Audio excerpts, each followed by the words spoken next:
Hello, ladies and gentlemen, and welcome to episode 112, I think, of the Terminus Podcast. Yeah, I'm your host, Ellis, otherwise known as the Admiral, and this week, we already had half an hour of video, and then everything crashed, so here we are again. We're just going to do it again. I was in the middle of, let's work on the route layer, please.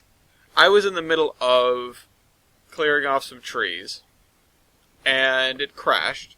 I was about 20 minutes into the video, and I decided that I would just continue because I was in the middle of talking about something, so I kept the audio rolling, and decided, yeah, you know what, I'll just get trains back up and then continue with the video from there, and I never restarted the video. So I lost a lot, basically. Which is a shame, but that just means it's a half an hour more of work that we did on the railroad. That's important, considering I've been kind of slacking lately. Despite the fact that I have been working on the modular railroad, which we'll be getting our second tile in shortly, and you should expect a route review with that. It is a tile by our very own Milky Penguin. And I am excited to install it because it goes well with the tile that is coming immediately after it, which is Mason's tile. I think it's done or almost done. So we'll be seeing both of those in relatively rapid succession.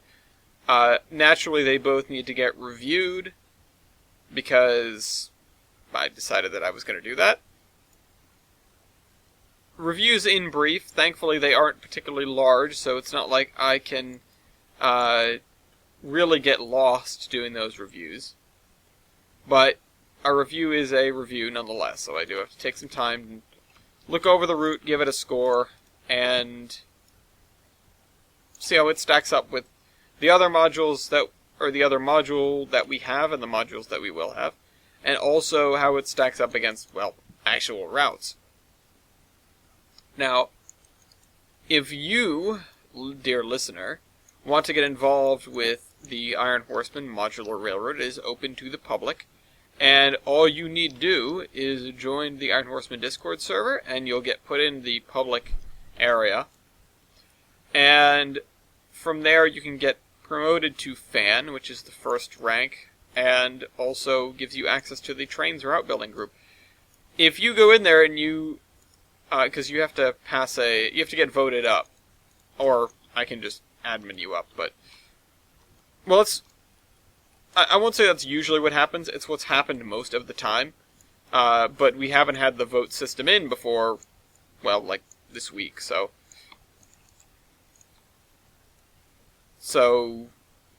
anybody joining is going to kind of be a guinea pig for that.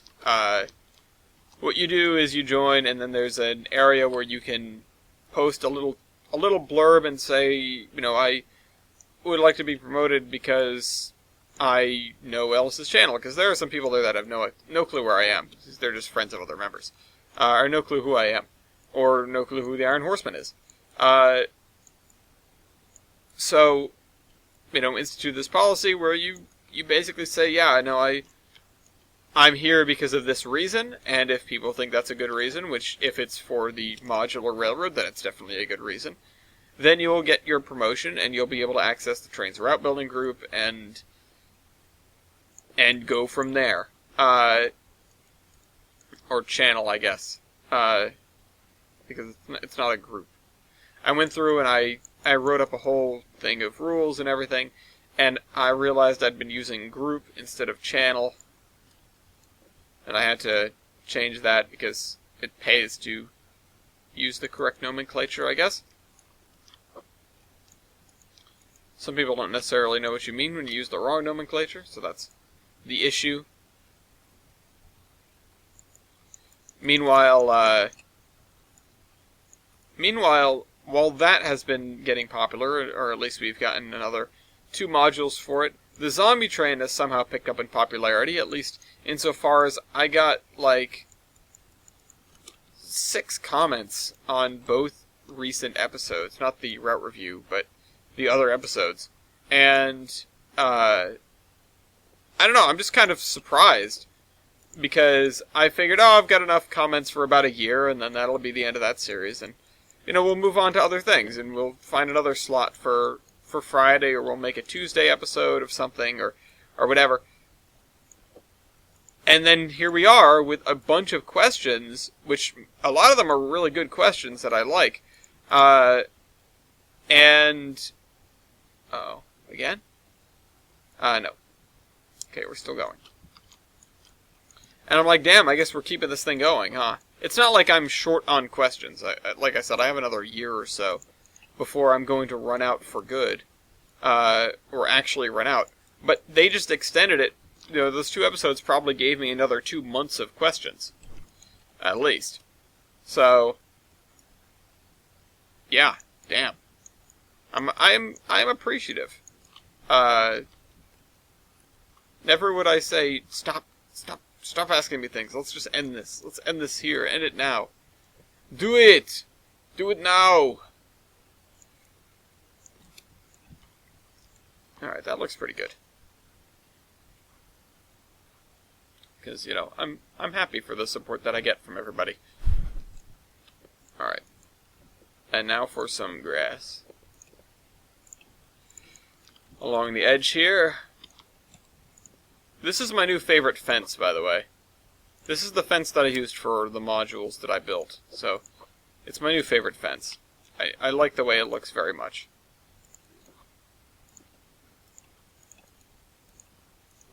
It belongs in this area, but it also could just be in the middle of nowhere. Because it's simple and it's inexpensive, is what it is. There's virtually no work that has to go into building that fence, compared to other fences. Why are we comparing fences? I don't know. But we do have a fence store on the route, so there's that. It's not rail served, so it really isn't worth anything, but anyway. We did have a few good comments, most of which I already responded to. I'll go in a different order this time and start with Raillord's comment, because he asks about my mouse, and that's something that I can cover. I really want to talk about Midway this episode, because I saw the film and I have a lot to say. So, I want to get to that, but we do have some pretty good-sized comments. As well, or including one from Broken Bob, who... The comment itself, it's a lot of information. It's not like a lot of food for thought, but there is food for thought there, which I appreciate.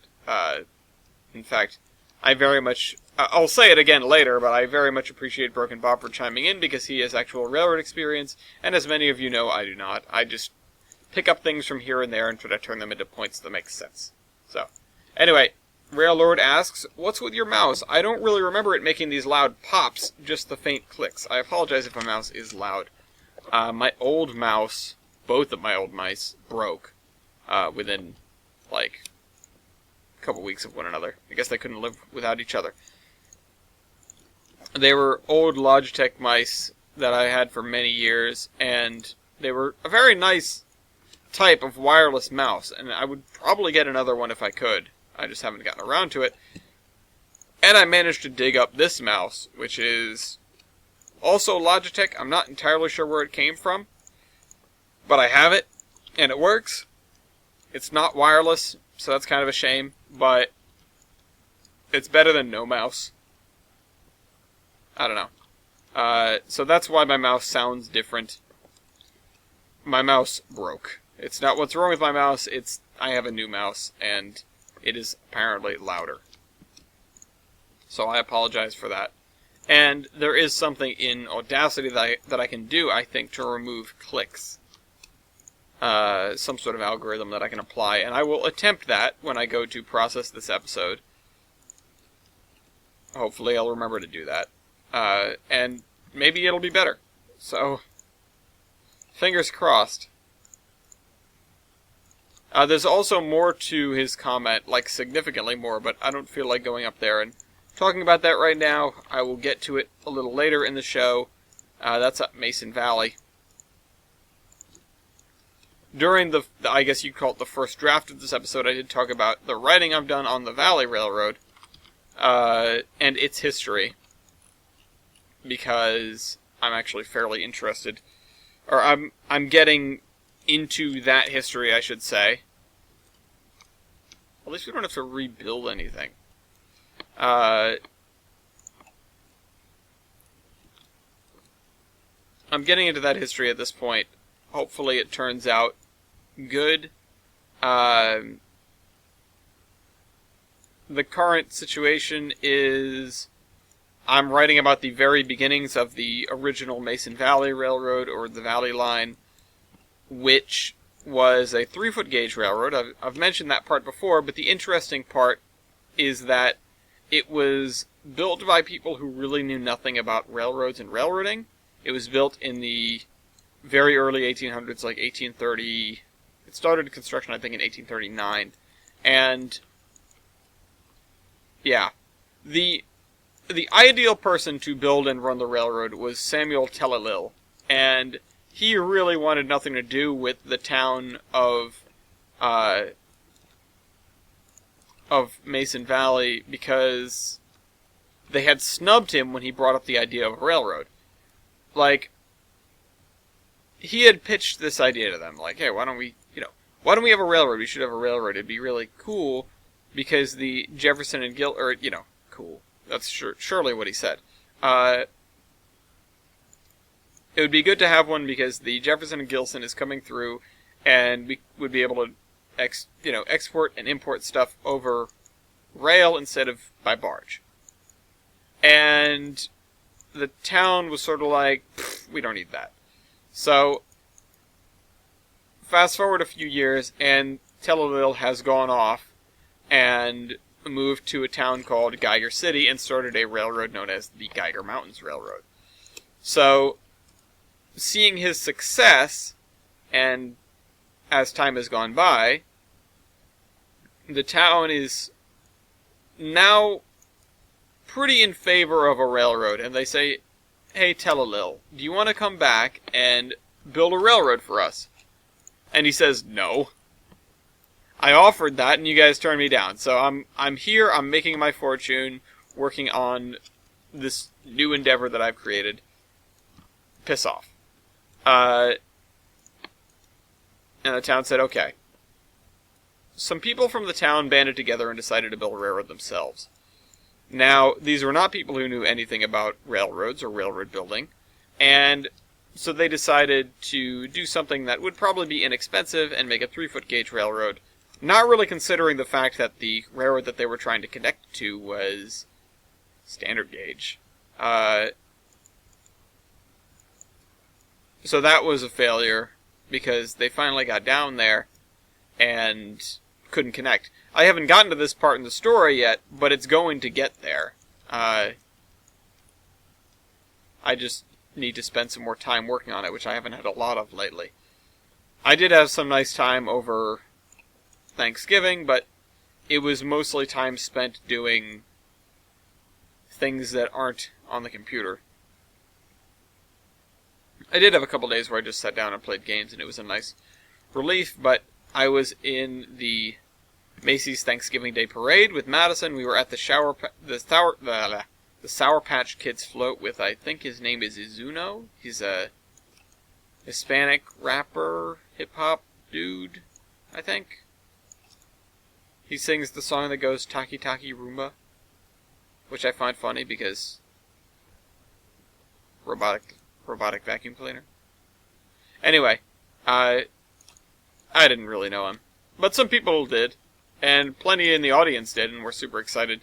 And I was trying to drum up the crowd. I kept my mouth wide open. I was yelling at people, waving at people, like telling the people on one side of the float to be louder than the people on the other side of the float. It was a blast. I totally got my 15 minutes of fame out of that, and you get your 15 seconds on live TV, national live TV. I'll take that. I very much appreciated it, and I'm really glad that Madison asked me if I wanted to go and do that with her. I'm not sure if I'm going to do it again, at least not immediately again, because it was exhausting. It was the kind of thing where we had to get up at 1 in the morning, drive down to the mall, get on a bus at 2 in the morning, and then ride to New York City. When we got there, we then were fitted into our costumes, which mine did not fit me at all.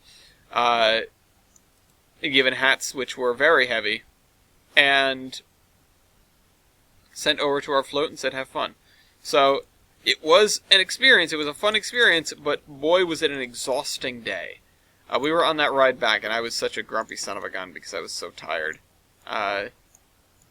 Normally I can just do that, but when the pressure is no longer on to stay awake, I shut off. I can't stay awake for no reason. Like, that bus ride, there was no way I was going to be able to stay awake for most of it, and so I ended up trying to curl up and pass out as best I could. We need to fill this area in. I don't want to copy-paste more trees right now, but it needs to happen.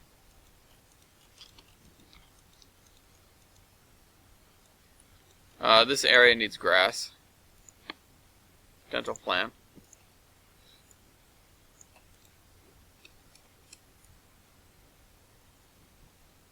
Yeah, so this is going to be the swifter flowing portion.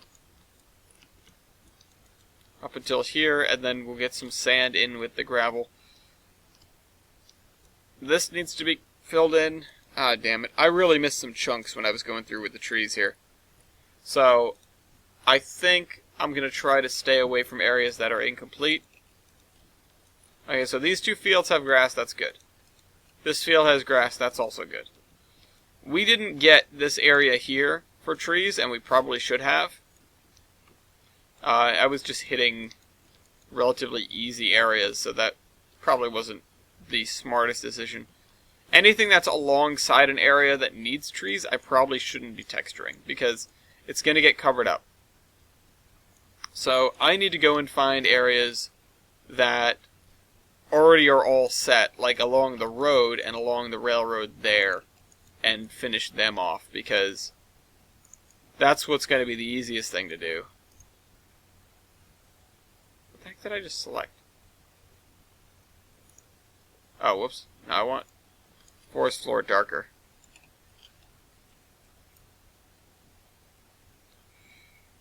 We're going to need to do the grass along this as well. We'll get to that. Anyway, I wanted to talk about Midway. So, for those who have not seen Midway, I apologize for spoilers, but the Americans win. Congratulations, us. Seriously, if you don't know what happens, you probably shouldn't be watching the movie? I don't know. I guess there's no reason not to watch it if you don't know what happens. You can just treat it like any film.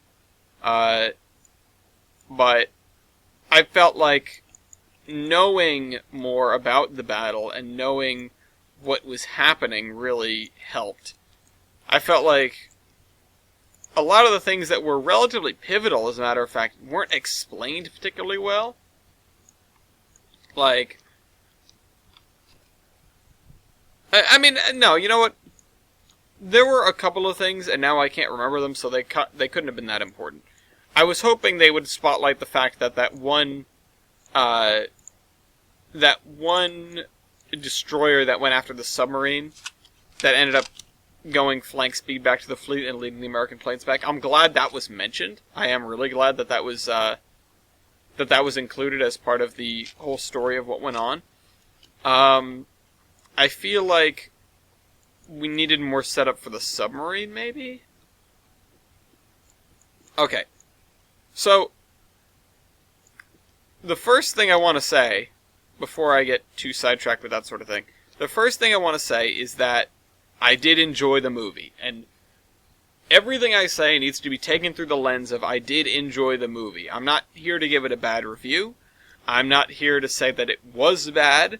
I am trying to think of ways that it could have been improved, but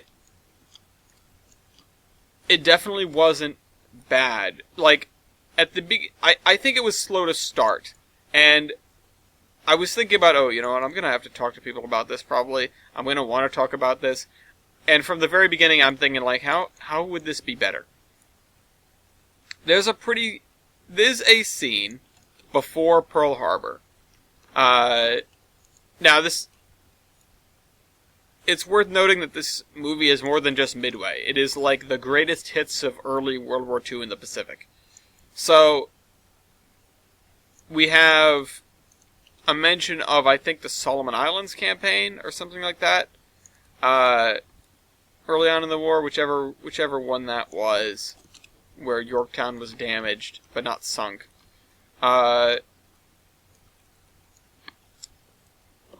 And, of course, Pearl Harbor, because you can't forget that. I don't know. But the thing is, you can't forget Pearl Harbor. I'm not sure it was necessary. You could have probably skipped most of the beginning of the movie and not really missed much. Here's the thing. I think for a movie about Midway, there wasn't enough Midway. I don't think what they did was bad, but if I were to be in their place, them being the producer, director, writer, producers, directors, writers, etc., I would probably... Okay. I would probably come at it from a bunch of different angles and sort of have them all happening at once. Talk about the Submariners a little bit more, and the Nautilus and their mission, and etc. They have a film crew on the island of Midway that's mentioned like twice for comic relief and never shows up again. That should have been expanded on, or at least it could have been, or it should have been dropped. It was kind of funny, but there's no payoff with it. So, oh well. It's not even like the guys mentioned at the end of the movie, because they do that great thing at the end of the movie where they show the people in the movie in like a little "Where Are They Now?" which I thought was awesome, and I'm glad they did that. I was really hoping it was leading up to that. And I had a feeling they would throughout the film, not just because of what the film is, but also because the main character's name was Dick Best, and I thought Hollywood would not name a guy that. That is someone's actual name. So this, so at least relatively speaking, this is based on true events. That's one of the things that I actually did like about the movie, is that, yeah, there were characters who were almost certainly not real characters, real people, but there were plenty of people that were real, and that we got a little "Where Are They Now?"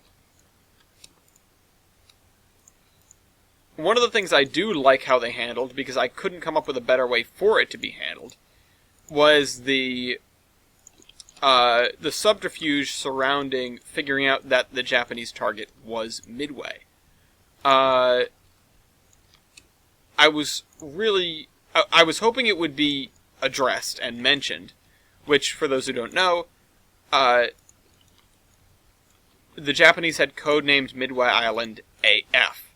And the American codebreakers had figured out that the Japanese were planning an invasion on AF, or an attack on AF, rather, but they didn't know what AF was, and there was some suspicion that it was Midway. So they had Midway send out a message, the base there sent out a message that they were running low on water, or they were out of water. I think specifically that their water treatment plant had failed. And then American codebreakers intercepted Japanese messages stating that target AF was out of water. And so they knew that, okay, AF is definitely Midway, or at least it appears to be. And they were correct. So,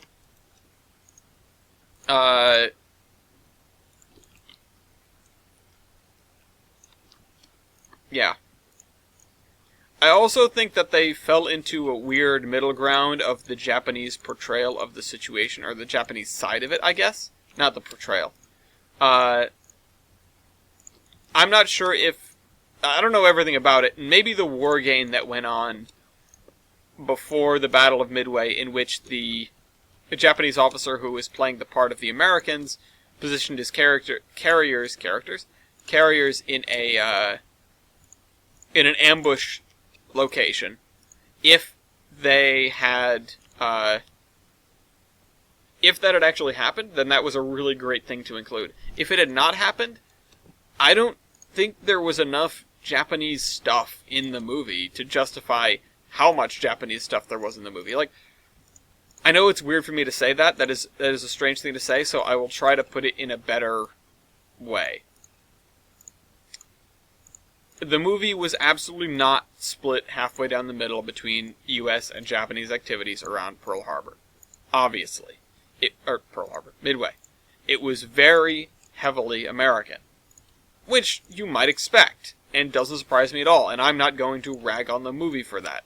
The reason I'm bringing it up is the fact that there was a significant amount of the Japanese side of it in there, and I think it was either too much or not enough. It isn't quite enough to be its own half of the movie, obviously, but I feel like we saw what was going on there too much. Like, it interfered with other stories that could have been told during the length of the movie, and at the same time didn't get the chance to fully tell a story itself. They didn't commit, and I think the movie suffered for it. And of course, I'm approaching this a lot from a sort of story and filmography standpoint, because that's really where all my complaints and critiques lie, if you could even call them complaints. That's where my thoughts are. I think, as far as CG went, aside from the beginning of the movie, where I thought some of the Pearl Harbor stuff was a little rough around the edges, and you could clearly tell where CG began and real life ended. Other than that, for most of the rest of the movie, things were pretty solid. And it was immersive enough that I didn't notice that stuff through the rest of the film. So, I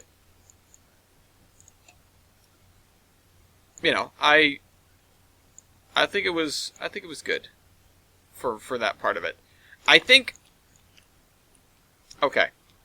Now this comes down to one of the first things that I said when I was leaving the theater, which is, for a movie that's mostly gratuitous battle scenes, I'm surprised that I'm complaining about the lack of them. I feel like if they had centered around Midway more, they could have opened with a slide saying, on December 7th, oh, by the way, it's December 7th when I'm recording this. So, on December 7th, 1941, Japan attacked the Pearl Harbor base of the United States of America, or something along those lines. And, get some shots of, the sirens, the attacks, whatever. They really tried to hammer home the brutality of that attack.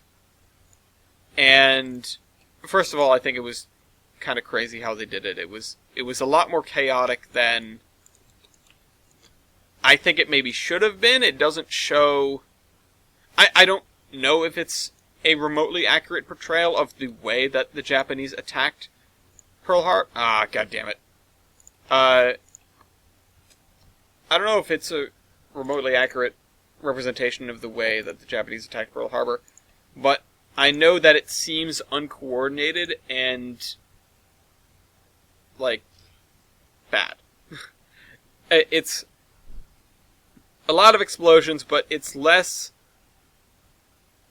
is less organized than the rest of the film. So we're back at... Let me get back into trains. The rest of the film seems to show very well the attack runs, basically all the strategy that went into an attack, instead of just planes flying around willy-nilly, shooting everything up and things exploding. Which is a cool opener for a movie, but as somebody who knows a little bit about, tactics of those kinds of things, it doesn't feel real. It doesn't feel real. So, the beginning of the movie hurt my suspension of disbelief a lot. At least the Pearl Harbor attack sequence definitely did. I feel like you could have started either at Pearl Harbor and dedicated a little bit more time to it, or started after it. Because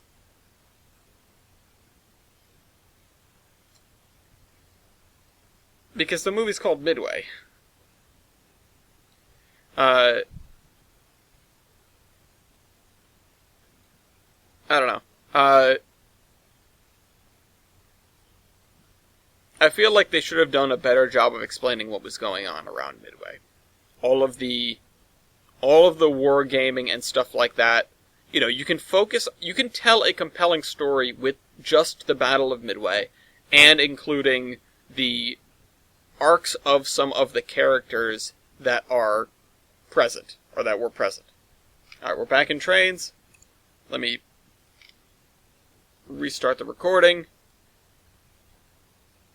Sync. Sync. Sync. And now let's save the route. 0.59.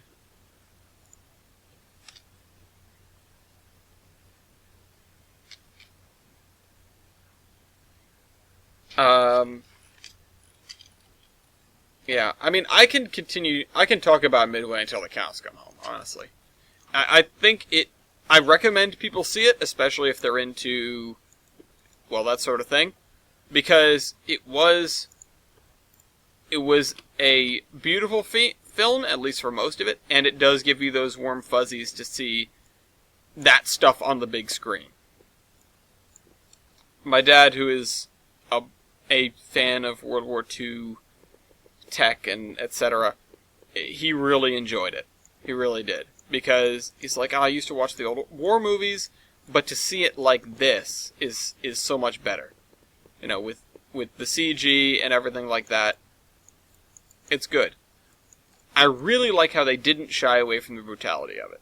I know I made a comment about that with regard to the Pearl Harbor scene, and how it felt like chaos, but I'm not talking about the chaos. I am talking about everyone is expendable, people don't have happy endings, or at least a lot of them don't.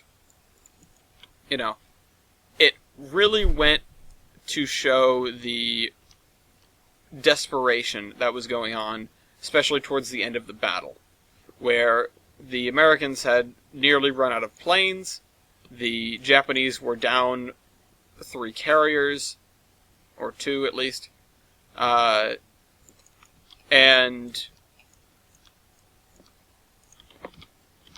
yeah, I think it did a good job of portraying what it did portray. I think it just left out too much in terms of the actual Battle of Midway.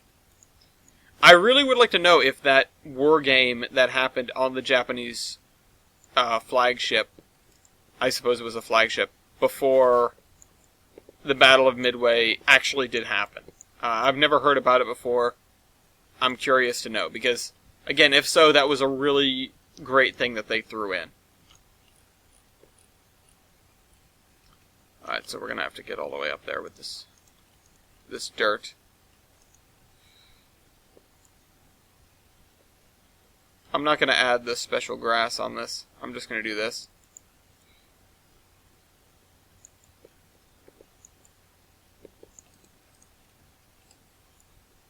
If you guys have seen Midway and have some comments for me, absolutely leave them down below, because I'll be excited. I'll be very pleased to read them next episode. And I'm not really sure what else I can say. I don't know. Again, I wish there was more Midway in Midway. I feel like you could have cut out a lot of the beginning of the movie. I feel like they did mention that Halsey was taken off the ship because he had shingles. And he was put in the hospital during the battle. But they don't really show the impact on the crew. They just sort of mention it and mention that it could be impactful. And I wish they had done more with that. Again, most things in the movie I wish they had done more with, or not done at all. Pearl Harbor, and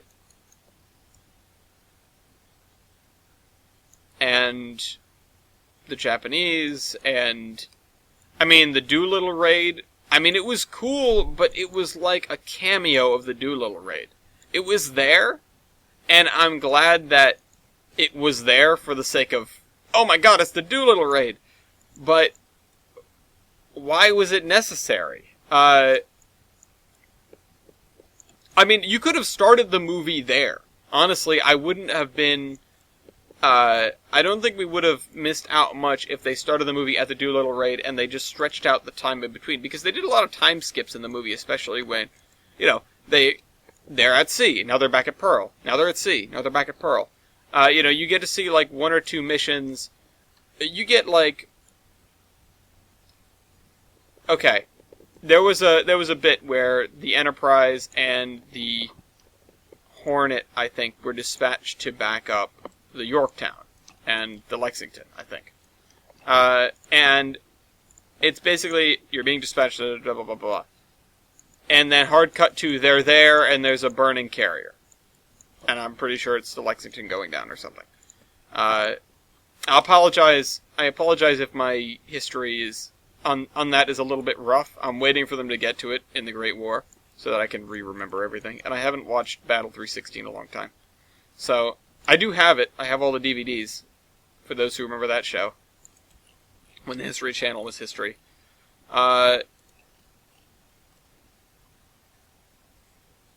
So, what was I saying? I don't know. What have we got? We're at 36 minutes in. We've got plenty of time. I can talk about whatever I want. Maybe I should have saved... Well, I only had 20 minutes or so of video from before. I don't think I... Yeah, I shouldn't have saved that. Maybe I could have tacked it on and just made it a time-lapse. Speed it up, made it a time-lapse. Oh well, I already might have gotten rid of it. I don't think I have it anymore. Well, it's in my recycle bin. It hasn't gone anywhere. Maybe I will tack it on the beginning so you can see me do that.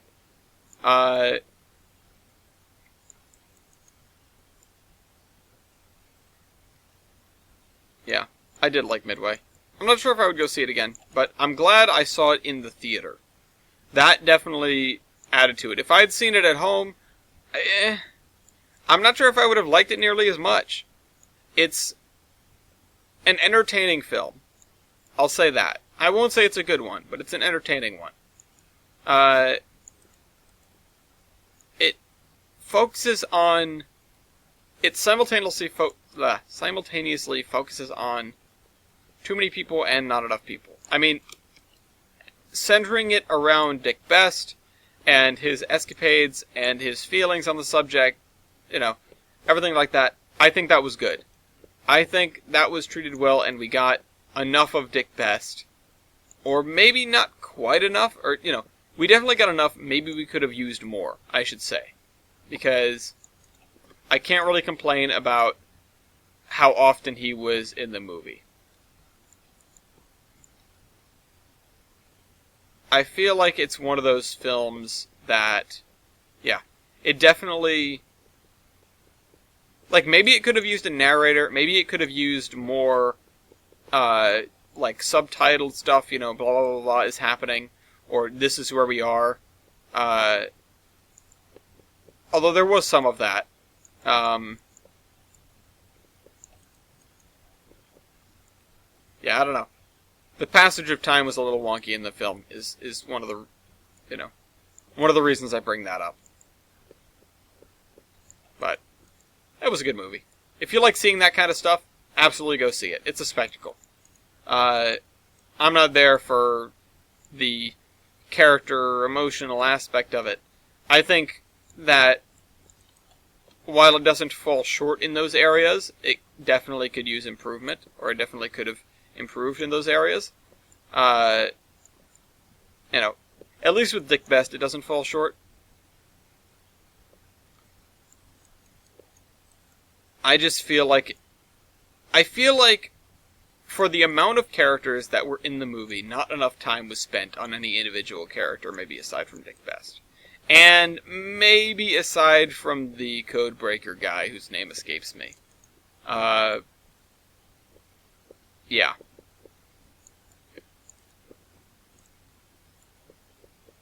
Yeah. Now, there's there were a lot of scenes that were just used for an introduction of something, and those feel like wasted scenes. I feel like you could have worked it into dialogue or whatever. I feel like that's the easy way.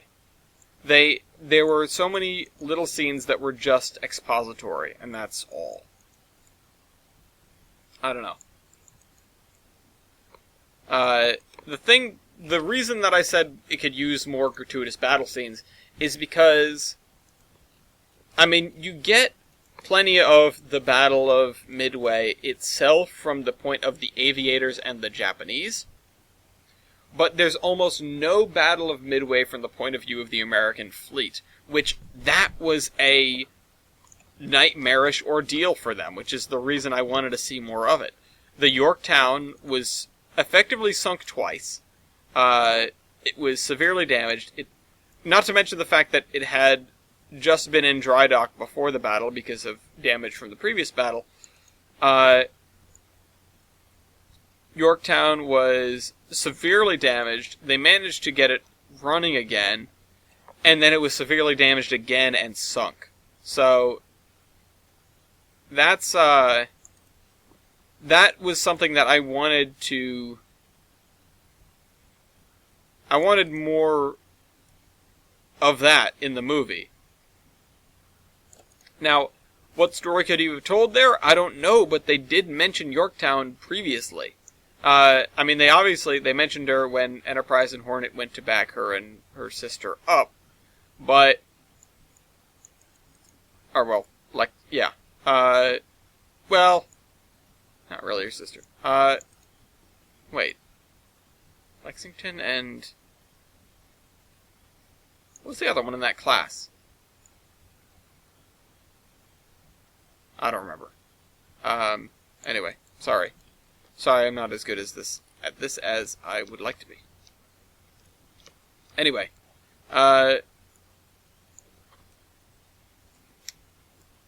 so they felt the need to bring up Yorktown at 3 different points. One, where it was damaged because the Enterprise and Hornet did not get there in time. One, where it needed to get out of dry dock in 72 hours, or something like that. And then again when it was sinking for real in Midway. And I feel like it was not impactful enough, and they didn't spend enough time on it to warrant those 3 things. The setup for the Battle of Midway with the Yorktown, as in, you've got 72 hours to get this thing out of dry dock, I don't care if the deck is patched with plywood, that could have been the setup for an epic stand on the Yorktown, which could have been a great little tragic tale. These are the stories of Midway that I think the movie would have benefited from telling. But instead, they spent a lot of time setting up Midway. Again, I don't think that's bad or wrong, I just think it could have been better. So I apologize for those who have been spoiled by this coverage of the movie, of a historical event, which happened, how many years ago? 80 years ago? Close to it. I don't know. Go see the movie. I'll talk about something else. Let me take a drink.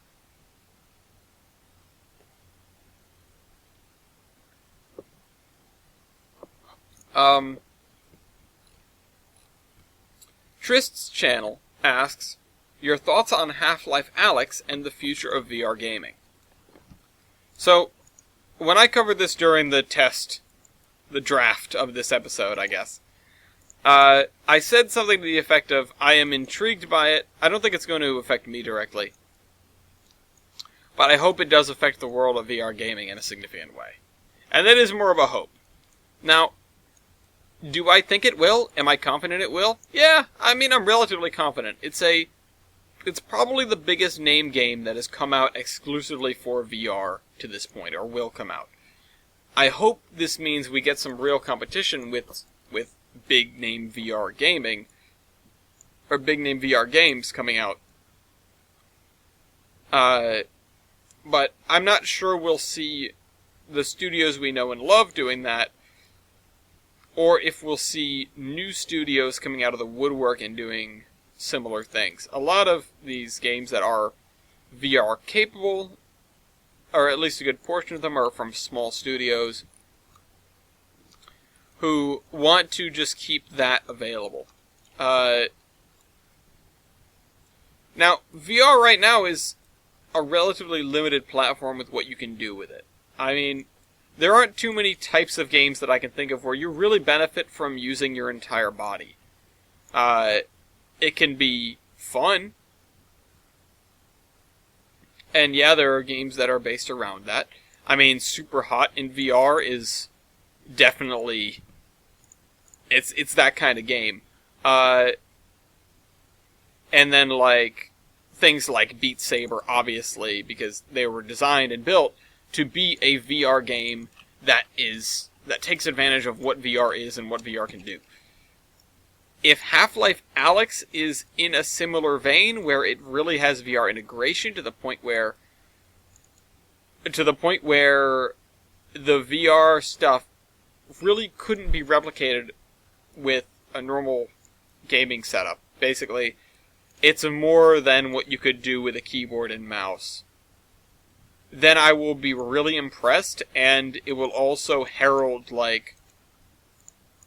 it might herald a new era in the development of VR games.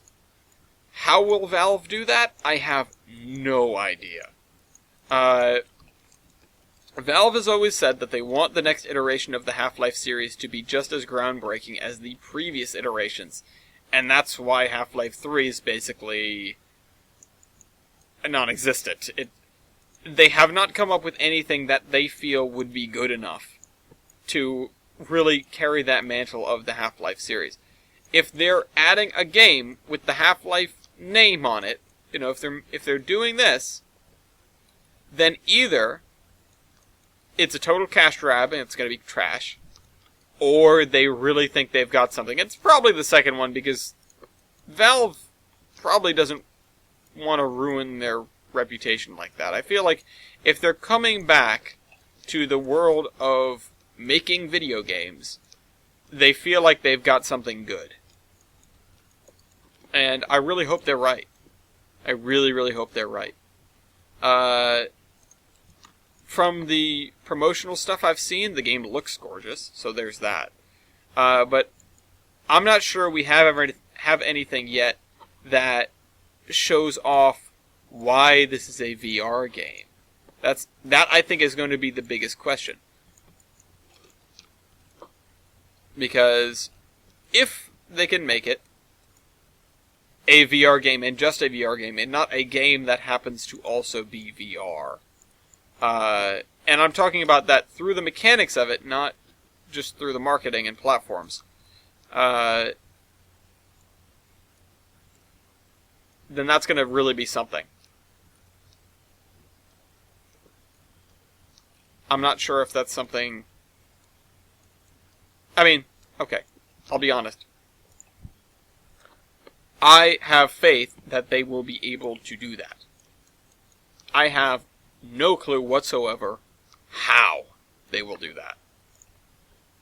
But, again, this whole situation is indicating to me that they would not be here unless they thought they had a really good idea for what this game is going to be.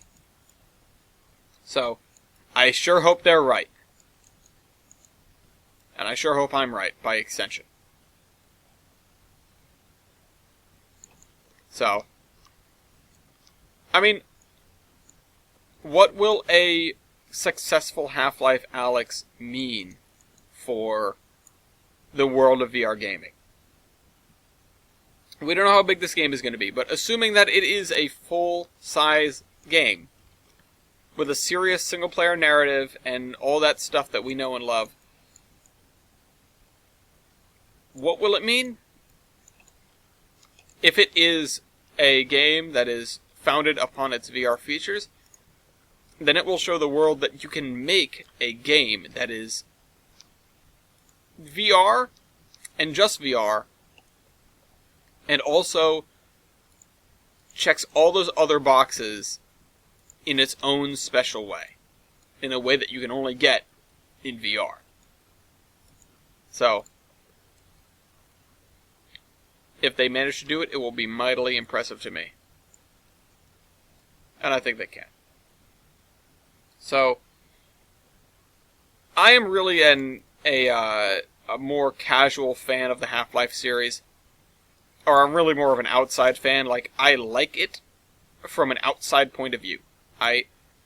Personally, I haven't played Half-Life 1 or 2, or the episodes.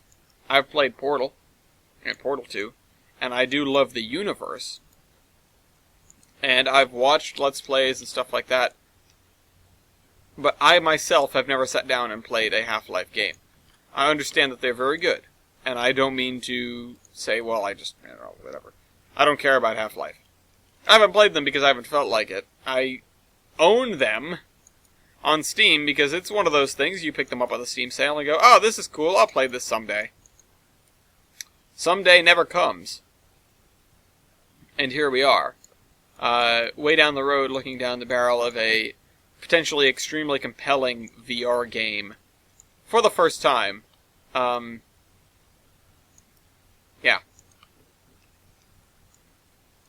I don't think VR is going to overtake the more traditional method of gaming anytime soon. Or even at all, really. I feel like, yeah, the equipment has come down in price, but because of the setup that you need to do it, VR is probably always going to be out of the reach of somebody who plays games more casually. Because in order to... equipment aside, because yes, VR equipment can be very expensive, and you need a pretty good sized room to do it in. But all those things aside, to strap yourself in for that kind of thing is a lot more than just sitting down on the couch and booting up a console. I mean, there's a reason even consoles have persevered to the extent that they have in the era where PC dominates the way it does.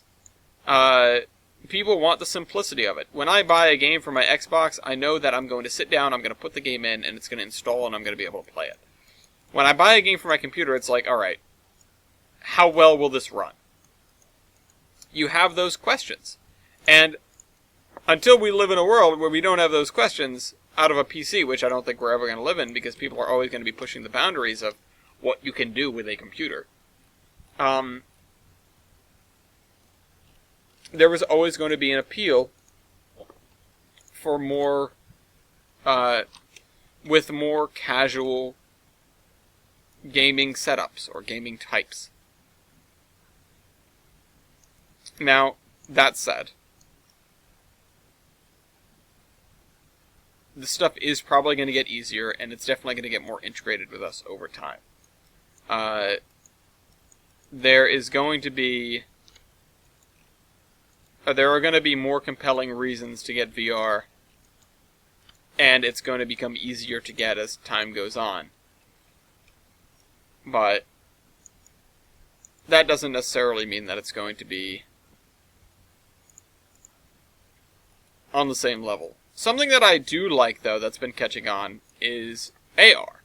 Having augmented reality stuff on your phone and stuff like that, that's a big deal. That is really interesting and really cool to me.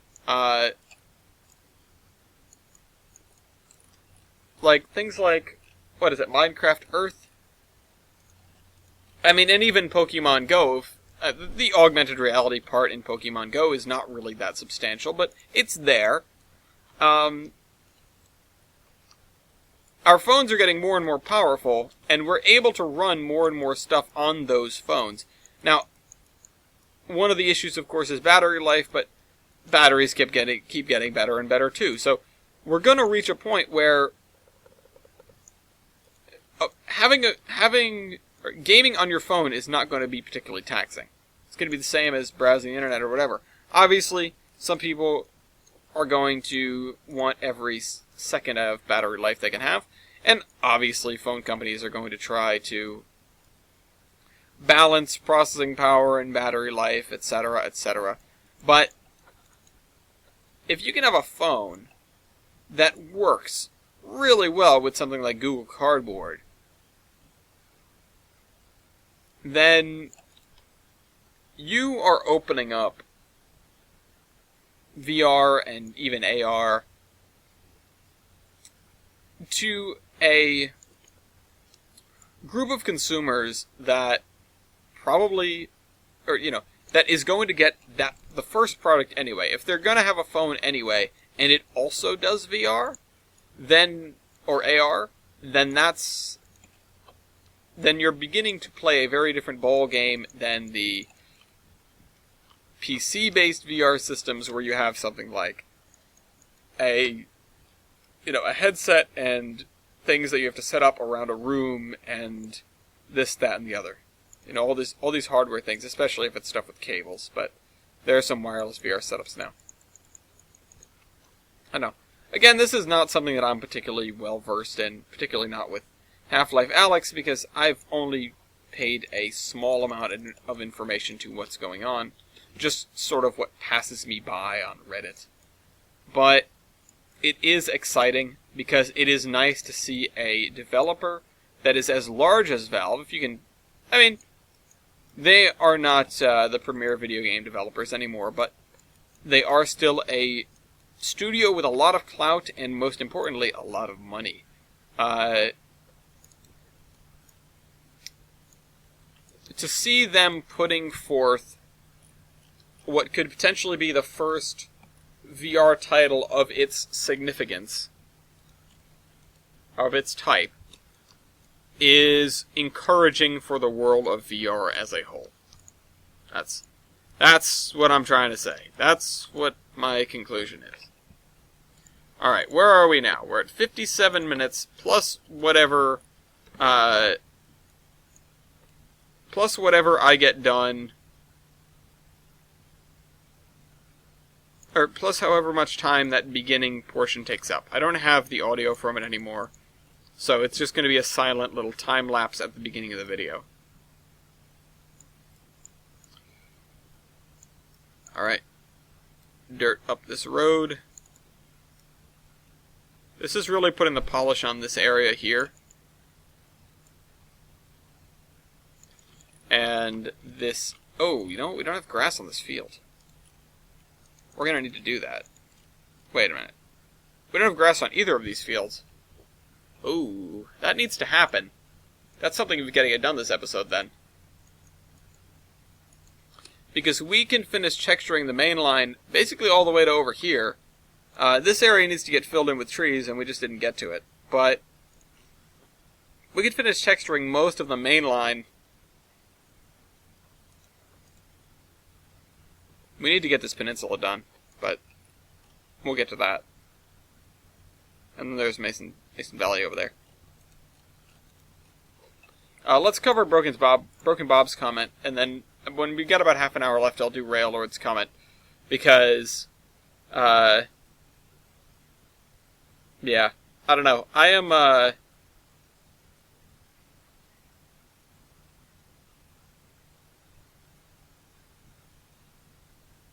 I like his comment, but I wanted to build and abandon something, and I may have to use his suggestions at a later date. But Broken Bob says, on the topic of one-man crews, the main problem for what I've seen working for CP is the amount of paperwork a conductor has to do is substantial, and if you ever have to do work online or switch cars at your starting point or end point, you have no one to watch the point, so they would have to get a conductor to help you anyway. And he adds a bunch of backup for this, or a bunch of information, which I will read out a little later, but it isn't really consequential to the discussion around this comment. So, I don't want to get too far away from it before I sort of give my thoughts, as I did in the draft of this video. So, Broken Bob, I really, really appreciate the fact that you're chiming in with real insight. I talk based on the things that I know and the things that I understand, but that's kind of limited, especially because most of my friends who do work with trains and the people that I talk with that do work with trains, they don't work on a Class 1 like you have, so it's a different sort of situation that you're in, and I'm glad you're shedding light on this. Something I'd be interested in is hearing about what is the paperwork that the conductor has to do, because my thought is, now, I don't know what a pilot and co-pilot necessarily have to get up to in the cockpit of a plane during a long flight across, say, the Atlantic, where there's really nothing to get in your way, and the autopilot is running and you're just going in a straight line. But trains do run on tracks, and if you have a fairly robust system that will automatically stop or even automatically slow the train when it needs to be done, then I could understand some of the duties and responsibilities of the conductor and the paperwork to get shifted onto the engineer to be done during these portions. Is that a good idea? Maybe, maybe not. Obviously, you don't want an engineer that's distracted doing paperwork in a situation where you want them to be paying their full attention to driving their 10,000 tons of train. But at the same time, like I said, a train is on tracks, and especially if you're going through a relatively empty area, there isn't much danger, at least in my opinion, of something bad happening. Yeah, you need to be concerned about certain things. You need to keep an eye out ahead for stuff on the tracks, or people on the tracks, etc. But there are probably plenty of relatively desolate areas where if you didn't look ahead that much, you really wouldn't be missing much. Having worked for CP up in the Great White North, I'm sure you understand where I'm coming from, or at least, either you've borne witness to it, or you understand where I'm coming from. Definitely think that is a hard sell, though. To say that, well, the engineer can do paperwork. He can take his eyes off off what he's supposed to be doing for a little while to do paperwork while we're running. But if railroads do want to move to one-man crews, they probably already have an idea of how they're going to mitigate this, or, what the new world order will be in terms of getting that paperwork done, because obviously it'll still need to get done. And so I'm wondering what you think, or, I'm wondering what the paperwork is, first of all, what it entails, and what do you think will come of this? I am fairly confident that we'll be going to one-man crews at some point in the not-distant future. How not distant? That's a good question. But as tech gets better, the companies are going to try to cut corners any place they can, and I'm sure if one-man crews are on the table, they have an idea of what they want to do with them. For the most part, I wasn't thinking that one-man crews would be on switching jobs and stuff like that, on locals, etc. If you've got a through train, especially if it's a unit train like a coal train, or a, trash, or oil, or, any commodity like that. I don't need to name them all. An intermodal train in particular. Then maybe you don't need those two people as much as you do on something like a local, where you do need someone to protect a shove and da-da-da-da-da. Now, if you have a locomotive that can be controlled remotely, then maybe you don't need somebody to protect the shove, because you can protect it yourself. But I think it'll be some time before we want that out on the main line, or even on a major branch line. A lot of yard switching is done with remotely operated locomotives, but you still have somebody chasing the thing around if that person is the engineer. And and they have to protect the shove, they might be at the other end of the train, and I don't know, that again, it's a hard sell. It's not as hard as having the guy do paperwork while he's driving, but it's definitely a hard sell. I think it's going to get less hard as AI gets better, and maybe as our remote control tech gets better. For that, anyway. That's the only way I can feasibly see one-man crews working on a job where you have to switch.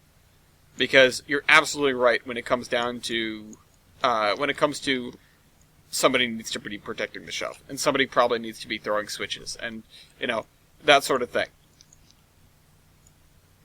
Having someone that can get off the train, and then the train can still move around, and having a person up there that's keeping an eye out, it's important. I mean, having two sets of eyes in general is important, but that is neither here nor there when we're talking about eliminating one of them anyway. So, obviously there are arguments to be made on the merits of two-man crews, just for the merit, just for the sake of two-man crews, not even what we're discussing now, which is not the merits, but the necessity. So, the railroads can decide, well, it isn't really necessary, because it's their rules and they can change them. At least to an extent. I feel like the question of, can you protect your own shove, is going to be an interesting question in the not-so-distant future when it comes to... when it comes down to some of the final decisions on one-man crews versus two-man crews on some of these local trains. I don't know how long it's going to take to get to that point, though. I would think quite some time. Again, I really appreciate your insight because I don't know much. I know a little about a lot. And that's where my, I feel like I'm decently good at drawing conclusions and making points. That's where my strength lies. It does not come from industry experience or even from being deep in the news cycle of these things. I hear what I hear and I read what I read, but that's, that's all that I get. So, oh well. Alright, so I think we've cleared this area off. This area is supposed to be trees.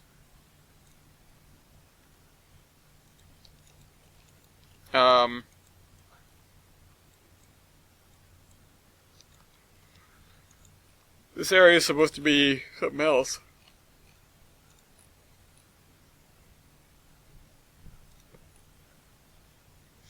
Alright, what do we do next? Oh, let me finish reading his comment. FYI, 1, I worked for CP Rail as a conductor until they laid me off at a Lethbridge, Alta, I think that's Calgary. I don't know what Alta is. North Aldersile subdivision mainly, mixed freights and grain drags with substantial switching in Calgary most of the time, either leaving or arriving. And he gives methods of control for all of these areas. So OCS being occupancy control system, like track warrants, no signals, or CTC, which is signals. And I appreciate the note down the bottom that explained what those were, because at a glance I did not know the acronyms. I did know what track warrants were. I knew what CTC was. I did not know what OCS was. I think office car special.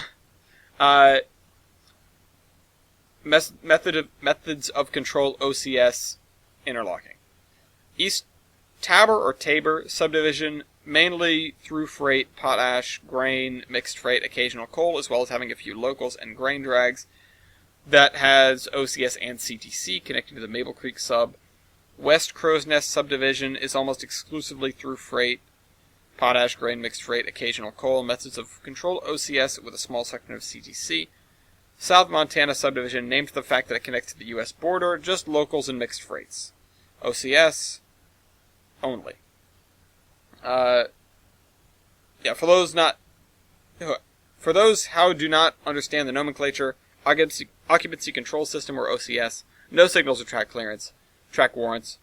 CTC or centralized control system is signals. Again, I I appreciate everything about that comment. I really, really do, and I can't state it enough. Let's see if we can patch up some of these little holes over here. Come on. There we go. Why is it so smooth all of a sudden?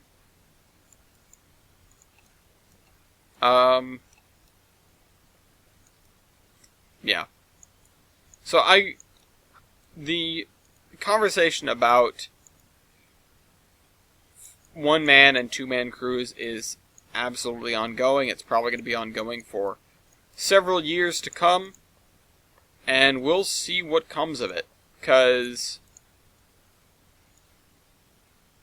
I think that the march of progress towards one-man crews, or in the future someday, no-man crews, is pretty inevitable.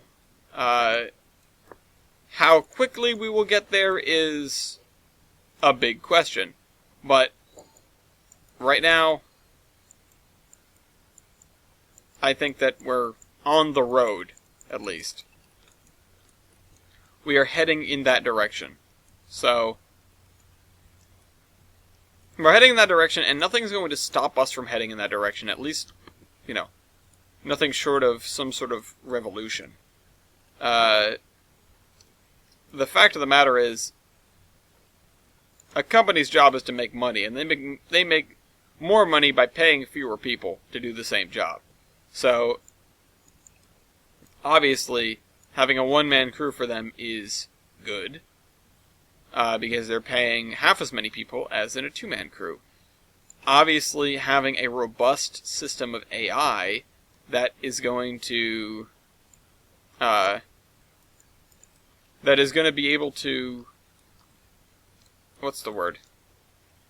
Control a train, or at least stop one from getting out of control, is good for them because it will save them money in the long run because you won't have accidents, etc. Hopefully. So what do you do? What do we do? We sit back and watch most of the time, and we just see how these things go and hope that nothing crashes too harshly. For people like Broken Bob, I'm sure you've got a vested interest in having two-man crews and etc. Because, well, it's your line of work, or at least it was. So, there are forces on both sides here, and we just have to see, we effectively have to see how far, goodness gracious, how far tech goes before it's just some sort of landslide. I would be surprised to see if I live my, I would be surprised if I lived my whole life without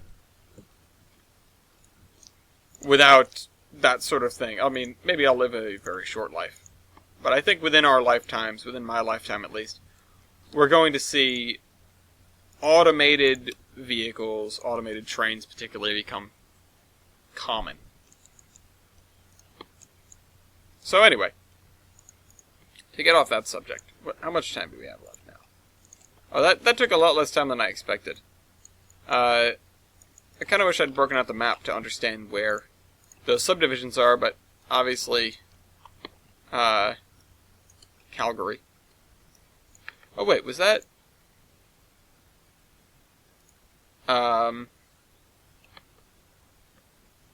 Alta? I don't know. Wait, is Calgary a province? I don't know my Canadian provinces. It's not a province, is it? Alberta is. I know Saskatchewan is a province. I know, let's see. Is Quebec? Quebec is Ottawa is a province.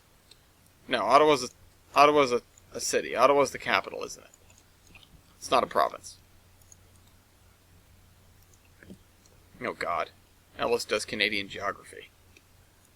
I'm sure a lot of people are opening maps right now and going like, oh, look at this. There's this one, and this one, and this one. Is Vancouver in its own? No, that's in British Columbia. That's in British Columbia.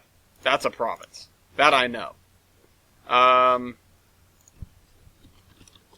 am opening maps because I want to know now. This is so bad. I like to think that I'm good at geography sometimes. I guess once it leaves the borders of the U.S., I'm not very good. Even if it is literally on the other side of the border of the U.S. I understand the complaints about Americans being U.S.-centric. America is pretty big, though. Okay, so British Columbia is a province. Alberta is a province. Saskatchewan is a province. Ontario is a province. That's... Okay. I confused Ontario with Ottawa. Quebec is a province, and I remember that because it has Quebec City. I wasn't sure if Nova Scotia was its own province. It is, and so is New Brunswick and Prince Edward Island, apparently. They're their own. And Newfoundland and Labrador is a province. And the one that I'm missing is Manitoba. Oh, there are two that I'm missing.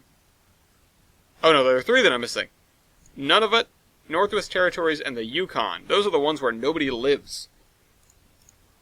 Gotcha. I'm sorry for butchering your country, Broken Bob. And I'm not going to ask you to name the 50 states. So, I really do get amused by maps of people attempting to name the 50 states. Because, goddamn, it's tough enough for Americans to remember all 50 states sometimes. Especially with forgettable ones like the Dakotas and Wyoming. I'm sorry if you live in Dakotas and Wyoming. Just kidding. Nobody lives in Dakotas and Wyoming. And what's another forgettable one? I don't know. I don't remember. I mean, Montana's big. Idaho's kind of weirdly shaped. Minnesota, I guess. But there's Lake Wobegon there, so you can remember that. I mean, Delaware. Sorry, Icer, but it's small, but not small enough to be famous for being small.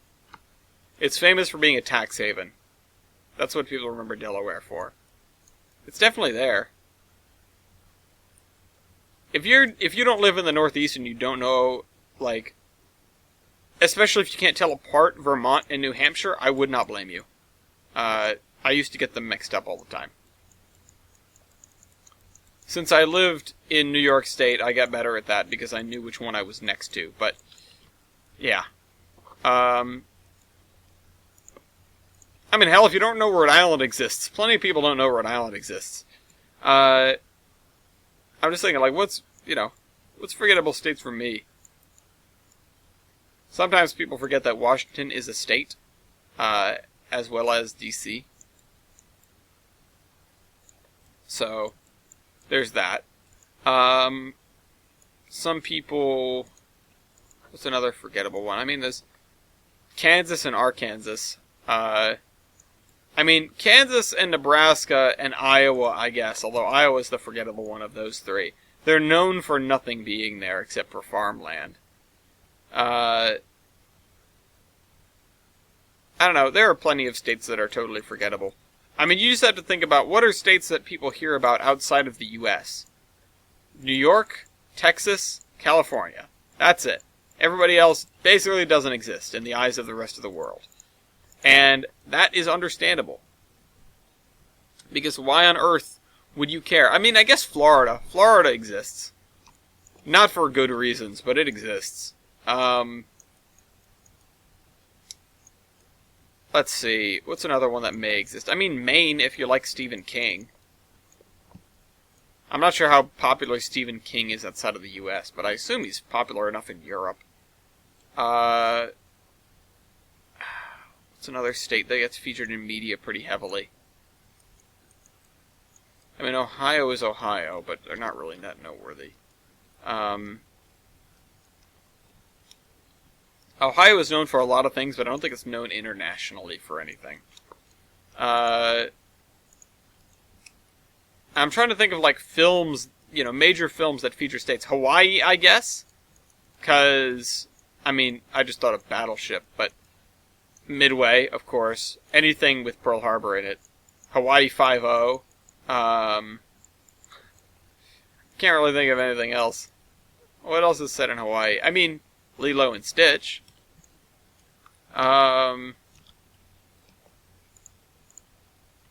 Crap.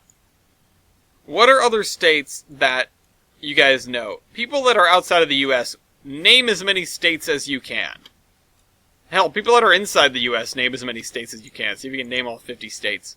I want to see somebody try to name 50 states and make one up along the way. D.C. is not a state. Puerto Rico is not a state, but it probably should be. I don't know anything else. I mean, maybe like the U.S. Marshall Islands, but that'd be kind of a weird state. That's out there. And there are some other islands that the U.S. has, you know, peacefully taken over. Part of the American Empire. I guess New Jersey. New Jersey is a state that you might know about if you're outside the U.S., but at the same time, it's a forgettable state in general, just because it's New Jersey. I had a roommate that insisted New Jersey was the best state, and I just...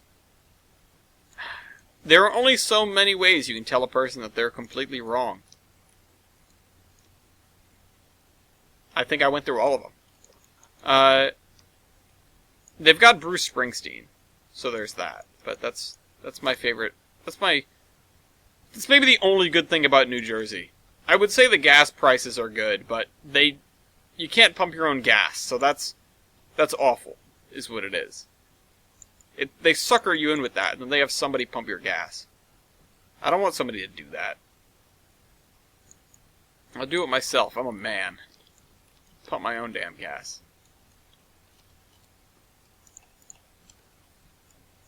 Idaho. I mentioned Idaho already. Idaho is so forgettable, I forgot I mentioned it.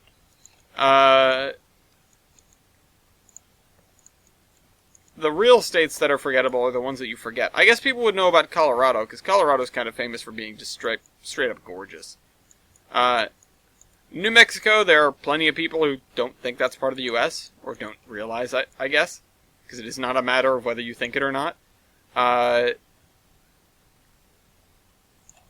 Yes, there are people that stupid. Yes. Yes, really.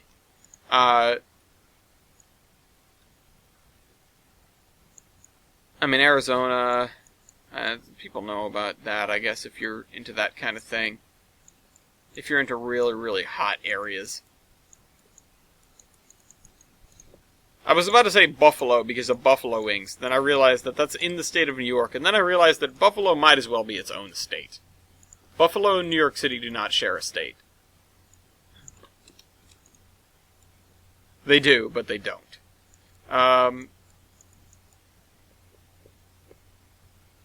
Yeah, I don't know. I don't know what's super forgettable, because I forget. Nevada's got Las Vegas, so that's probably fairly well known. I don't know why I'm still going down this road. I already talked about Midway as much as I could.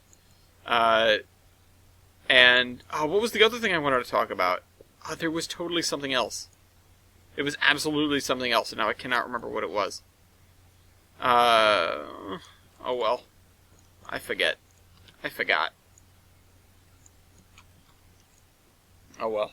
I got to talk about the modular. I got to talk about some other things. I got to talk about, like, Midway. I don't know. I fixed a doorknob. That's my homeowner success story of the week. There's a doorknob that lays down into the porch in the back, and it's the inner door of 2. There's like an airlock that I want to stencil up airlock number 1 in there. But someday maybe. Ugh.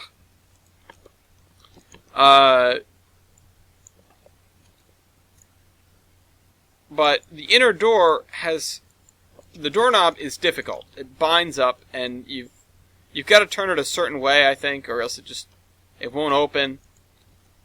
It's a real pain. But did somebody just get home? What the hell was that? But it got a little too difficult to the point where people couldn't open it. Madison couldn't open it, and then I tried, and then I couldn't open it, and it locked me out of the house. So I was like, oh, son of a gun, I gotta fix this thing. When I finally got it to let me back into the house, I decided, alright, next day, I practiced taking it apart. I went, tomorrow I'm going to go to the hardware store, I'm going to pick up a new doorknob, I'm going to come back, I'm going to replace this doorknob, and that'll be that. It'll be a real victory for Ellis the homeowner, and yeah, that, whatever. I'll just be happy with myself.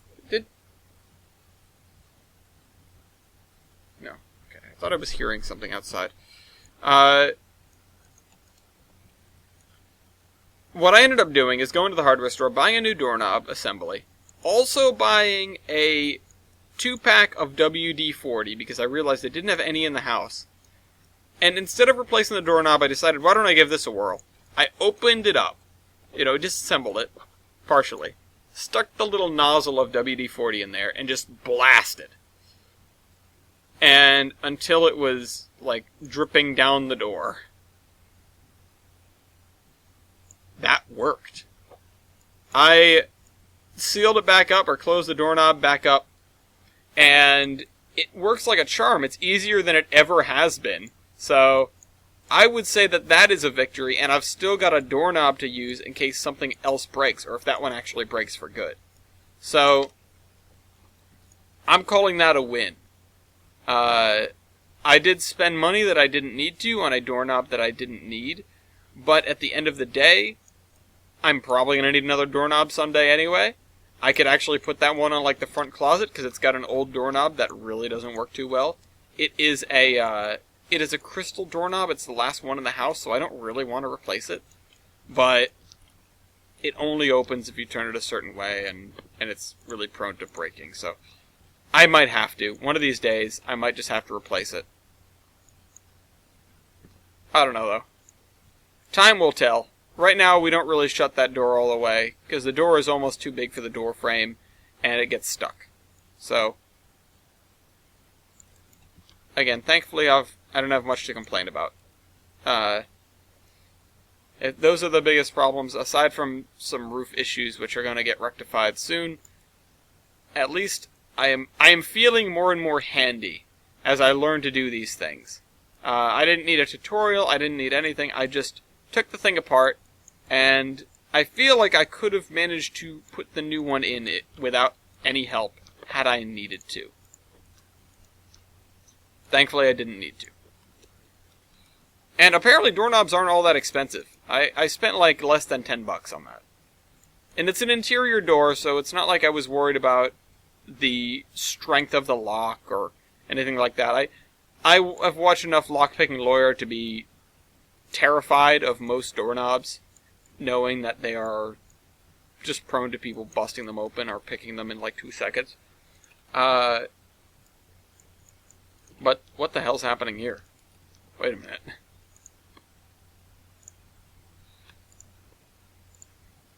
Whoops. Didn't really mean that. I really like these graceful curves we've got going on the main line here. I mean, some of them are not so graceful, but I think we did pretty well with this area. I really do. I can't wait to see how it looks when it's actually done. Let's see, how much more time do we have? We got about half an hour. Excuse me. So, Captain Tank Traincraft, no, not Captain Tank Traincraft, it was Raillord, left his long comment about my mouse, but also about the factory that I started building up on top of the hill. Now, I built it for, I think it was Anonymous P-51 pilot, because he wanted something abandoned. And I was like, yeah, that's a thing that I can do. That's pretty easy. And I have this space here where I'm going to do this. So it is going to stay abandoned, unfortunately, for operation's sake. But lots of stuff is already going into and out of the town there, so I don't really think that it's that big of a deal. By the way, I am going to have the goods depot there generate some goods itself, because I realize we have a lot of industries in town there that they are taking in like materials but not actually generating any goods output. So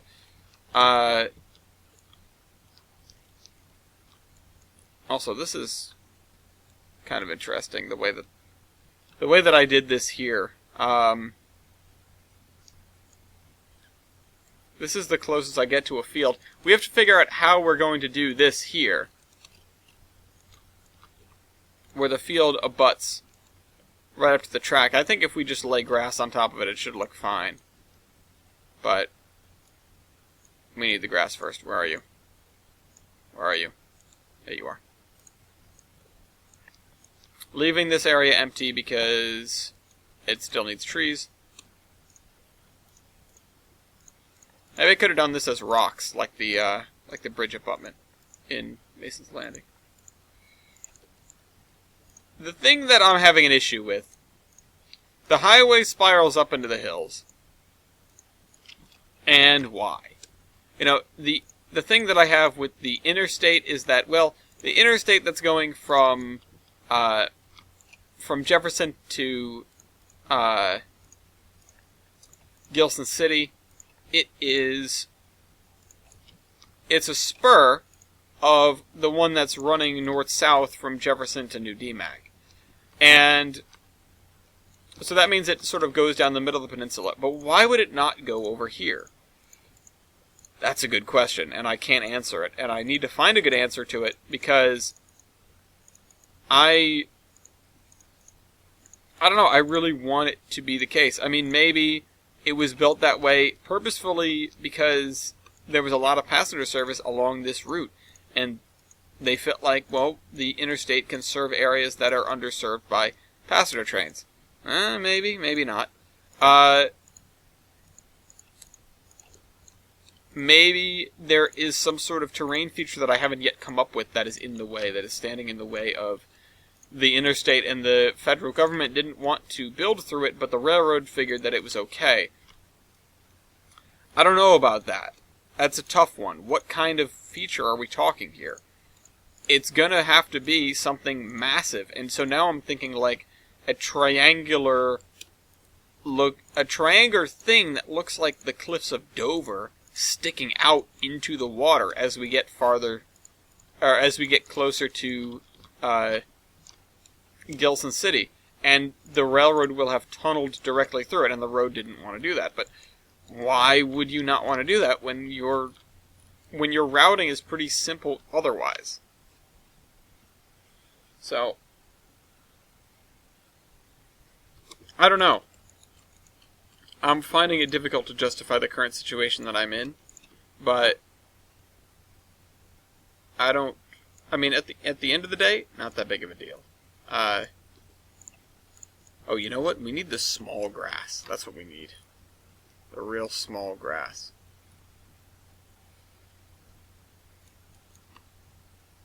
Where is the last place that I used that?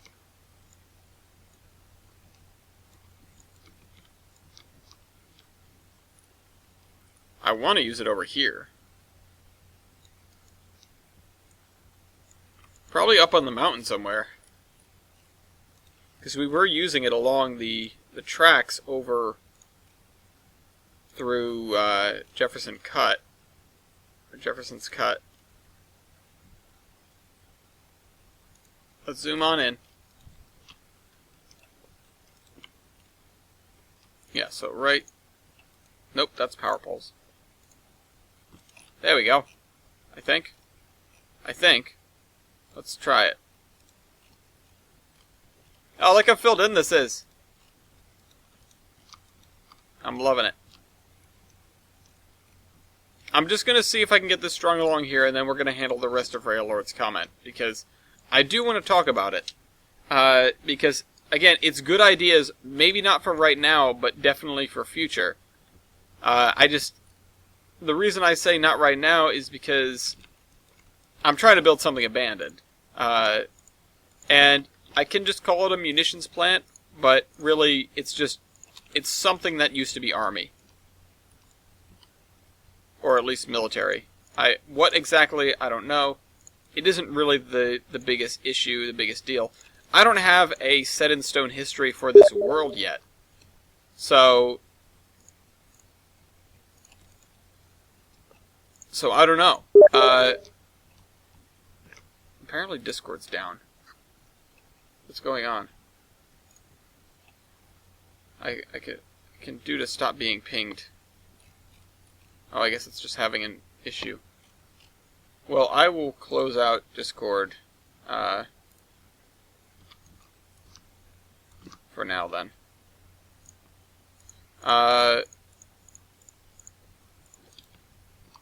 That's a shame. Guess it's back to Skype. I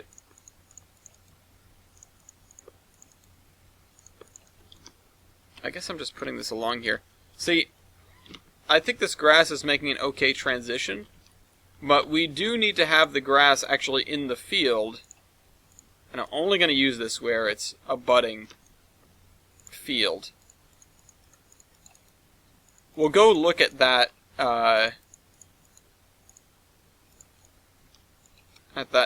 plant in a minute, but I do want to come back here because we're making such progress over here that I don't want to step away from it. I'm really happy about this.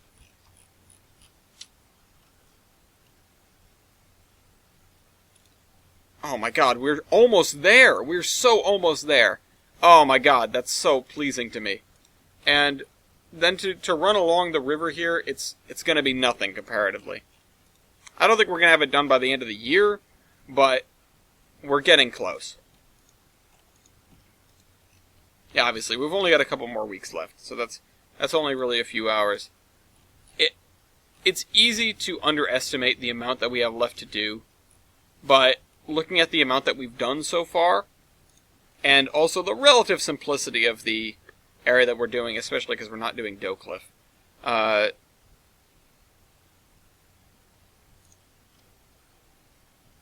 don't know, I think we're in a pretty good place. I think we're in a pretty good place. I do have to finish Lionhead and the valley in here. That might take some time, but the fact that we're coming as far as we have on this here, when this was like over here a few episodes ago, it's a big deal, man. It's a big deal. So, let's talk about our munitions plant. Railord says, that little switchback... Oops, let me zoom in.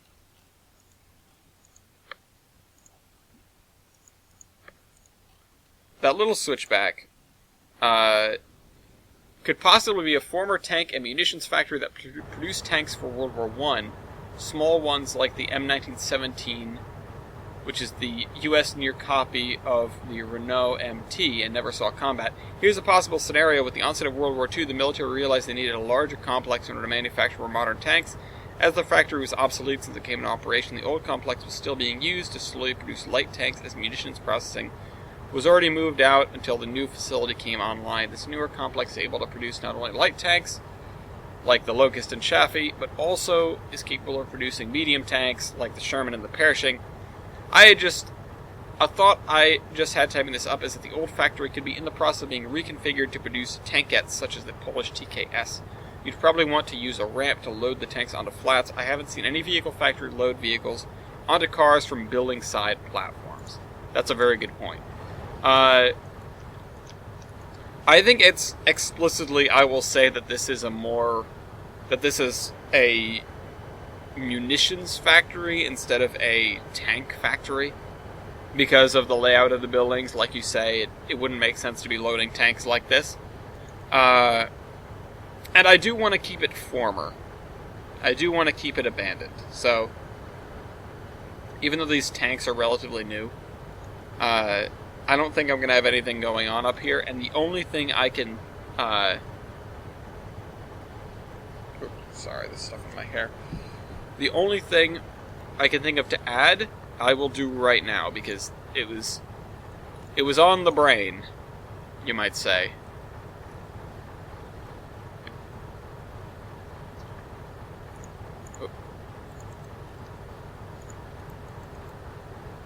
Which is a runaround, because there is no runaround up here.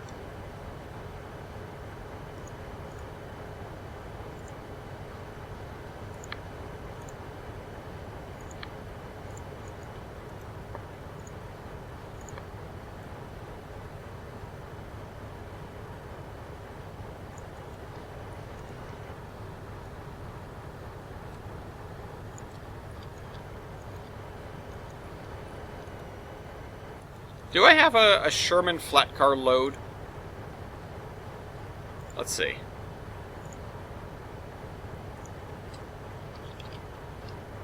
I don't want to list dependents. M and PA flat car. Okay, so no, I can't use that. That's a K&L Trains thing.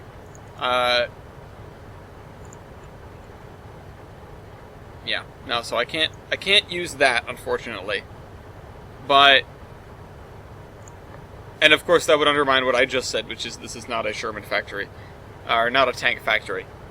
But with you saying that, I should build a tank factory somewhere. I don't know where, but somewhere. This is going to remain abandoned. Something I could do is put some boxcars up here and just leave them here. Something else I was thinking of doing is adding an engine shed over here, or at least an engine storage track. Actually, you know what? Let me add a little overhang.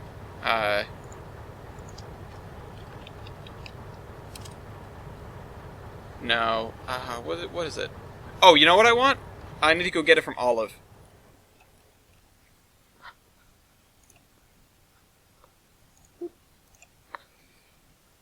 This is like the station, so let's go over here. I want the little canopy that's being used for the diesels. Or the... Well, I can't really call it a car shop, because it's not. Olive is basically just a helper station.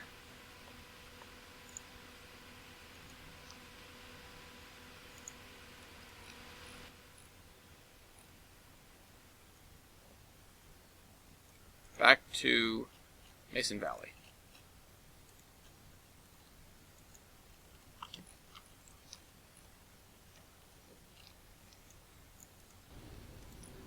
Oh god, that's some Z fighting right there. No, I don't want two of them.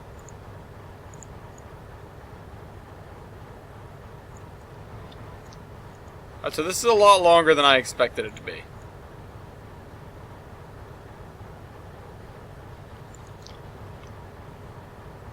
Yeah, no, so we're not doing this. Oh well. I wanted to have a little shed there where you could possibly park a locomotive.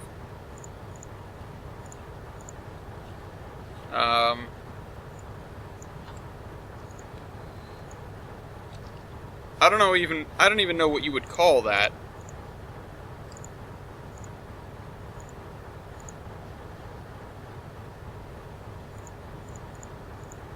Oh, like this. This is a shed. That's not what I need, though.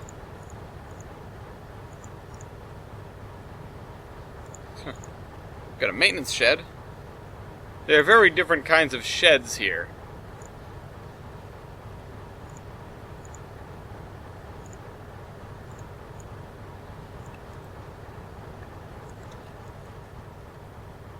Cool, but not what I want. Alright, never mind. Never mind. We're gonna leave that the way it is.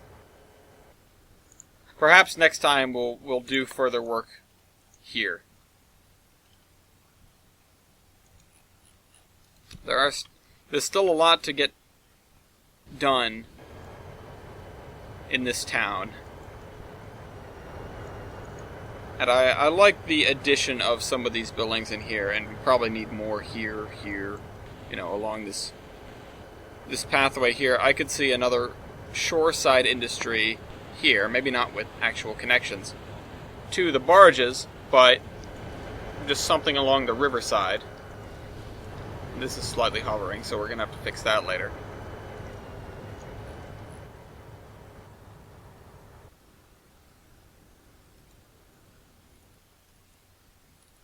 Oh, goodness gracious. That really lags me out. So, back to this then. Let's get this main line done through here for the end of the day. For the end of the episode. Uh-oh. Okay. Thought I was a goner. Again. I really don't like the crashing. Unfortunately, 2019 has crashed me a couple of times, or I've crashed 2019 a couple of times. It doesn't seem to be related to trees, it seems to be related to placing spline points, though. So, maybe that'll get resolved in the future, maybe it won't, but at least it's not something that that I need as much. I mean, obviously I place a lot of spline points. Specifically track. Obviously I place a lot of track. But I'm only placing track, like, you know, in 1 or 2 big rounds of laying track. And then when I'm done with it, I'm done with it. So, I don't know if that's better or worse. I don't know if I'm even right about what's causing it, but it's just what it seems to be. And it seems to be right when I'm doing that instead of just at random. So, yeah. If somebody wants to help prepare me, people that have moved routes from Tane to 2019, if you can tell me what breaks, I would be very appreciative. I want to know how it breaks, or what breaks. And what do I have to do to fix it? Because, you know, hopefully it's not something significant. I've wanted to move this route up to 2019 so that I have all of my AI stuff. Ouch. You know, all the commands that I've downloaded over the past couple of years while working on this route. But I could probably find them, download them again, and I don't even know what I'm going to be looking at so far. We have one module. Yeah, I want to program maybe a little subroutine to switch it out.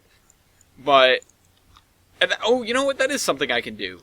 Because with the copy commands command, I can program some subroutines that I can have other trains import.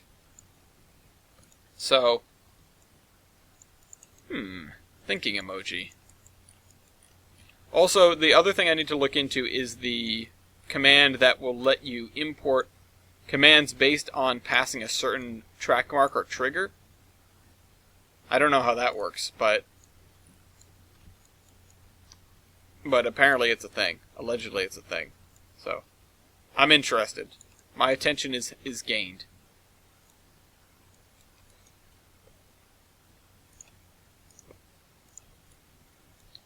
I like having little engine sheds here and there and everywhere, but they're really not necessary. I mean, the military complex, yeah, it would probably have its own little military switcher, but I don't know. I don't know where it would be stored. It would be an interesting, like, there's no interchange track up there, so I assume they would have to come down and grab cars from the yard. Maybe they would have a track reserved for them. I can't model that, unfortunately, because that plant is closed down, but maybe in the next one I will do something like that. If anybody wants to let me know, if they know how that tended to work in the time period, that'd be cool. But it's not really information I can use right now, so maybe just sit on it. Someday I'll be building a Sherman plant, or, well, a Pershing plant, or a Patton plant, maybe even. A real tank manufacturing facility on this route.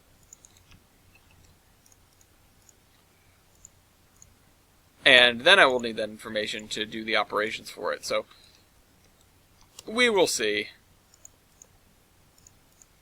I don't know what it takes to actually make munitions, at least not off the top of my head.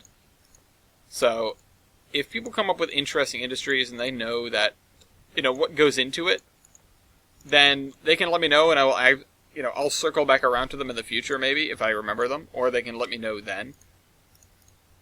usually when I have an industry that I'm not sure what to do with it, I'll put a call out and say, hey, what do people think should go here?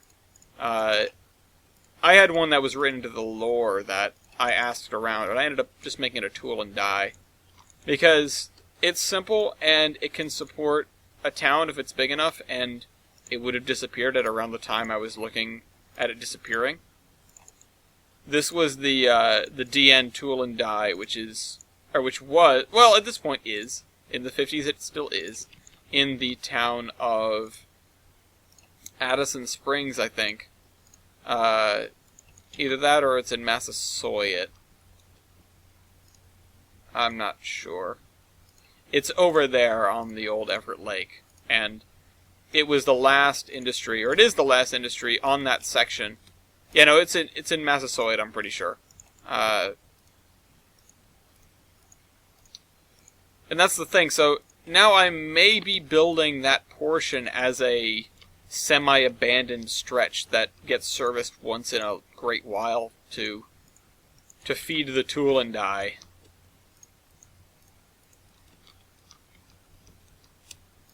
I'm not sure.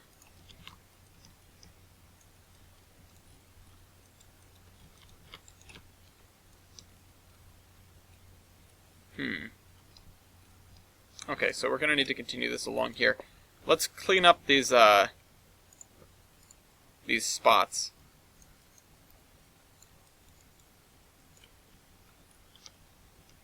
Okay, there are none on this side. We do need to fill these plots of land in with grass, which will probably make our grass strips look a little bit better because they won't stick out as much. So, hopefully it does look better. I don't know how long this is going to take us. We'll go up to the, we'll go up to here. Let's work backwards.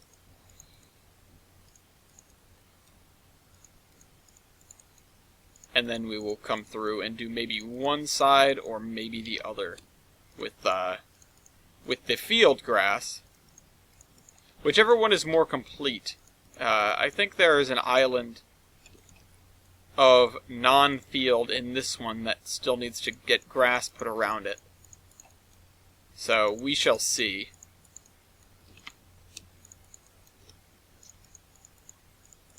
Alright, I'm like glancing at my taskbar expecting to see Discord notifications, but apparently Discord is toast right now. So that is a shame. Hopefully they can get that fixed soon.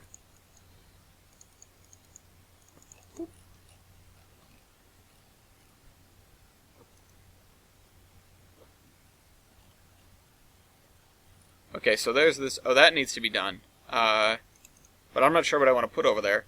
So we'll do this side. Now we do need to. Oh, you know what? Yeah. We need to put some grass along the edge here. We need some grass texture. At least one of them. Along this edge here. Let's grab a different one. I said a different one.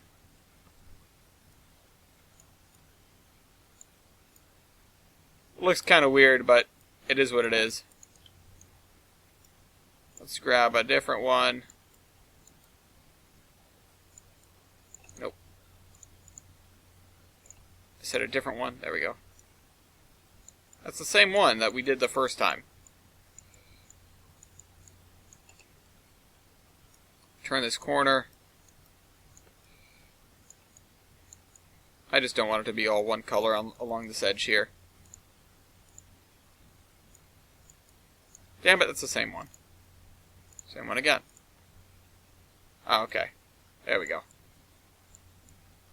This brush is much larger than anything that exists in the existing forest tile thing, square that we typically copy-paste. But, honestly, from here it looks fine, and from here it looks fine. So, I think it'll be fine.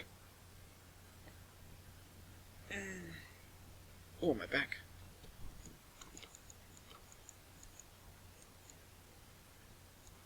Alright, let's grass this place up and call it a day. Oh, we didn't finish this. Let's grass up at least half of it. No, you know what? We'll do the grass next time because I want to be able to do the whole thing at once, and if we're not doing this spot in here, then we're not doing the whole thing. So, oh, a friend of mine just got the Master Chief Collection. Yes. That's something that I might use as a background for the podcast, because hell yeah, Master Chief Collection. I might be distracted by it, though, so maybe it wouldn't be good. Alright. I want to make sure we're not spilling texture in places where it doesn't belong. I really just want to get this area wrapped up and looking good. Anyway, I'd like to thank the people that did comment, and remember, if you have any questions, comments, or concerns, comment away. Especially if you have something that you want to see me work on, because I'm beholden to you, the viewers. Sponsored in part by you.